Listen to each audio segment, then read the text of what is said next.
Comenzó un nuevo mes, hoy es 1 de septiembre y se espera, por supuesto, en los próximos días el IPC de agosto. De acuerdo a lo que pudimos hablar con diferentes especialistas, consultores, se espera que sea superior al 10%, pero vamos a analizarlo con dos especialistas. Con Sergio Chousa, de la consultora Sarandí, y también con Agustín Echevarne, director general de la Fundación Libertad y Progreso. Buenas tardes a ambos. ¿Cómo están? Un placer, un gustazo. Gracias por estar con nosotros y bueno, por supuesto, analizar números y debatir un poquito. A ver, Sergio, ¿qué números arroja tu consultora en relación a la inflación de agosto? Mirá, nosotros no medimos alta frecuencia técnicos, pero es un hecho que seguramente el mes pasado cerrará arriba del 10% por el fogonazo posterior a las elecciones primarias, en el momento en el cual se dio la devaluación del dólar. Hubo un salto muy significativo, algún segmento en particular vinculado al consumo de bienes durables, también repercutió sobre el precio de algunos elementos básicos muy importantes. Se despertó la carne, que venía un par de meses de virtual congelamiento.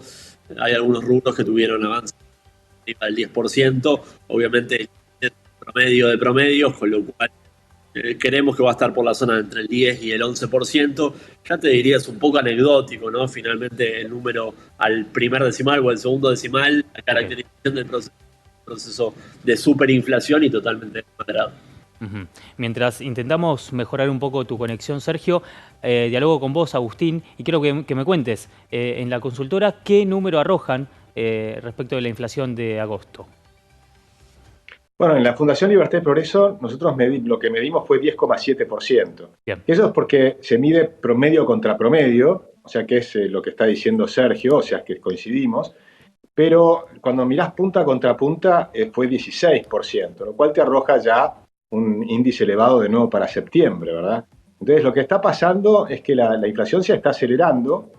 Nosotros veníamos explicando esto hace años, que se iba a seguir acelerando cada vez más, porque hay un proceso cada vez mayor de huida del dinero. La gente aprende que la semana siguiente los precios van a estar más altos, ahora ya remarcan prácticamente todos los días, y entonces se acelera el proceso de fuga del dinero. Ese proceso de fuga del dinero es lo que yo denomino un proceso hiperinflacionario, más allá de que Philip Kagan te pone como que la cifra de hiperinflación es 50% mensual. Pero ya 2 dígitos mensuales es una enormidad. Te da una cifra, si la analizás, de 238%. Así que ya estamos en niveles altísimos de inflación. Pero lo más grave es que además se acumula la inflación reprimida, de forma tal que el próximo gobierno va a tener una aceleración inicial de la inflación si quiere transparentar todo el problema de precios congelados, cepo cambiario, tarifas retrasadas. Entonces, en realidad es como que estamos en un proceso anterior todavía al Rodrigazo. Y sin embargo, la inflación es muy alta y la pobreza ya está probablemente arriba del 45%. Bueno, para eso habrá que esperar entonces datos del INDEC, por supuesto. A ver, Sergio, si podemos mejorar la conexión, así te sumamos otra vez. Sí, acá estamos. Ahora sí, mucho mejor. Bueno, no sé si pudiste escuchar a Agustín, el dato que arrojó fue del 10,7 de acuerdo a los estudios y análisis. Volvemos con vos, Sergio, entonces, y hablábamos o Agustín mencionaba en realidad una aceleración de la inflación que es palpable, se ven los números, por supuesto, pero en algún momento hubo una desaceleración y eso no se sostuvo en el tiempo. ¿Por qué? Sí, a ver, hubo parches paliativos en estos meses, a tono con, obviamente, moderar con las muy pocas herramientas que tenés de política económica en un momento de debilidad política, tratar de que el proceso no se te termine de desanclar, ¿no? A ver, está claro que esto fue un programa de transición. En el último año completo, en toda la gestión de Sergio Massa al frente del Ministerio de Economía, el objetivo primordial era evitar un escenario de hiperinflación, de aceleración nominal con problemas también en la pata financiera vinculada a los depósitos privados, un escenario de crisis recesiva mucho más severo que el que finalmente vamos a terminar teniendo. No era un escenario de estabilización integral, no había posibilidad de hacerlo en un último año de gestión. Esos son programas que se tienen que implementar cuando un gobierno recién inicia, ¿no?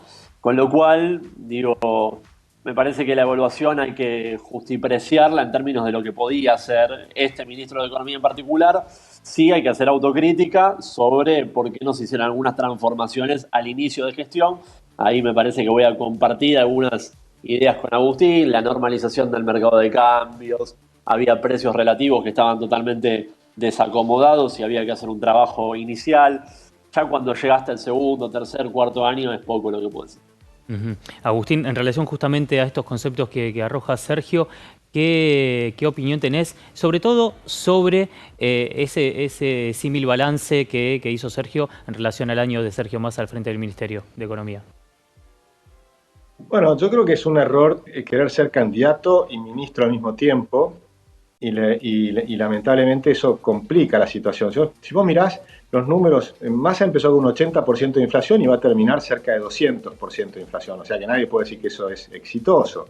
Es verdad que todavía no hay una, digamos, una corrida bancaria, que sería lo único que le faltaría para terminar de ser una cosa desastrosa, pero ¿crees que podría haberla? También es cierto que le recibió la sequía, ¿no? Que eso es Sí. real. O sea, el golpe de la sequía fue fuerte y eso no hay que dudarlo. Lo que pasa es que yo creo que las medidas que se toman son equivocadas. Lo dije desde el primer día, desde hace 4 años. Como también criticamos al gobierno de Macri que no hizo las cosas bien. Pero sí coincido con Sergio que el último año es mucho más complicado. Por eso, ahora que son las elecciones y que viene un nuevo gobierno, es muy importante que realmente hagan un proceso de reformas estructurales profundas desde el inicio del mandato. Te diría, desde el primer día de mandato y desde la primera semana habría que mandar una cantidad de leyes para reestructurar la economía argentina. Donde vamos a diferir con Sergio es que yo creo que hay que cambiar completamente el modelo de la Argentina, salir de esta idea de acostumbrar a la gente a que puede vivir del Estado. Hay provincias enteras que viven de otras provincias. Eso es un disparate, eso está muy mal hecho. Hay acostumbrar a la gente que puede vivir durante décadas de planes sociales y demás, eso es un horror porque destruís a las personas, le sacás la dignidad, las ganas de progresar, las ganas de trabajar, educarse, mejorar todos cada uno y salir por sí mismo de la pobreza. Entonces al final pasan las décadas y Argentina pasó de una pobreza del 4% al 45%. O sea, evidentemente hay que hacer un cambio, a mi juicio, completo de sistema económico. La pregunta es obvia, Sergio. ¿Cuál es tu contrapunto en relación a este término? No, bueno, obviamente cuando uno piensa en reformas estructurales puede estar horas debatiendo cada uno de los pilares de la economía y la sociedad en general, reforma del Estado, qué pasa en materia laboral, en las leyes laborales, pero me quiero salir muy específicamente a lo macro, donde me parece que algo evidente, que es un poco el huevo de la serpiente de buena parte de las distorsiones que hoy tiene la macro, que es lo que decíamos el mercado de cambios, ¿no? Sobre eso, a mí me parece que ya hay una evaluación compartida en buena parte de la disciplina de que toda esta acumulación de cepos, restricciones, Sí. distorsiones, se tienen que empezar a resolver.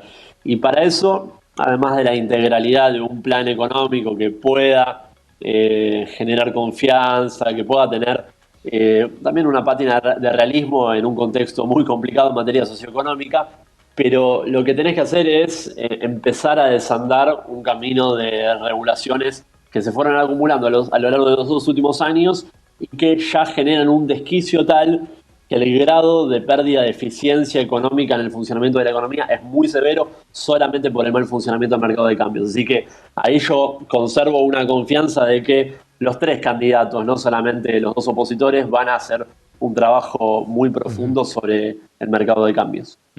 Agustín, hablabas de cambios estructurales y empezaste por el Estado y ese concepto de vivir del Estado. ¿Qué otros cambios estructurales hay que hacer? Además, sumando a ese concepto, el de la dolarización o el tipo de cambio. Bueno, yo coincido con Sergio que todos cualquiera que sea que gane, va a tener que hacer un cambio profundo y salir de este cepo que es nefasto, que ha destruido el Banco Central. El Banco Central tiene un agujero enorme, tiene reservas negativas, pero además debe 14.000 millones de dólares a los importadores. O sea que ahí vas a tener un problema muy serio al principio del próximo año. Eso hay que hacerlo. Encarar la dolarización es un proceso que puede ser largo porque justamente empezás con un Banco Central desquiciado. Primero tenés que recomponer el Banco Central.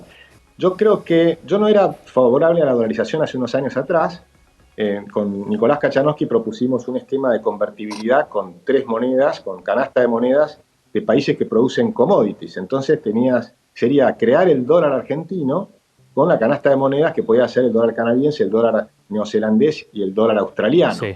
Con lo cual serían países similares. Y eso creo que sería desde el punto de vista técnico, creo que es superior a la dolarización. Lo que pasa es que por la desconfianza con los políticos y que después te puedan destruir el sistema, porque crear un sistema nuevo siempre es un gran esfuerzo. Lo mismo que abrir la economía es un gran esfuerzo. Si vos después te la vuelven a cerrar, es un doble esfuerzo. Si entras en la convertida, que es un esfuerzo, y después salís, es un doble esfuerzo volver a generar un sistema de moneda sana. Y tenés que hacer un sistema, es un conjunto de reformas, porque hay que hacer, por supuesto, la reforma laboral que mencionaba, la desregulación, todo eso hay que hacerlo, y una profunda reforma del Estado, porque tenés que recuperar un superávit fiscal para tener déficit cero, incluyendo el pago de intereses. Entonces vamos a recuperar el crédito, la gente va a volver a creer en Argentina y vamos a volver a tener moneda. Ese es el tema, pero más que fundamental, que necesita la Argentina, y está bueno que empecemos a tener coincidencias en estos temas. Agustín, Sergio, profundo es el análisis y también da para una larga charla, y estaría bueno que por supuesto podamos desglosarla en otro momento, pero volvamos al eje central de nuestra charla, porque nos fuimos por las ramas desde lo apasionante que es el discurso y los contrapuntos, y volvamos a la inflación, ¿no? Hablábamos de 2 dígitos, de que iba a estar por encima del 10%, Agustín contaba 10.7%. Sergio, ¿cuáles fueron los factores para que la inflación esté por encima del 10% en agosto? ¿En qué rubros se ven esos aumentos más sustanciales? No, lo que te pasó es que lamentablemente el pasaje a precios de la devaluación del oficial del 22,5% fue en muchos sectores prácticamente automática.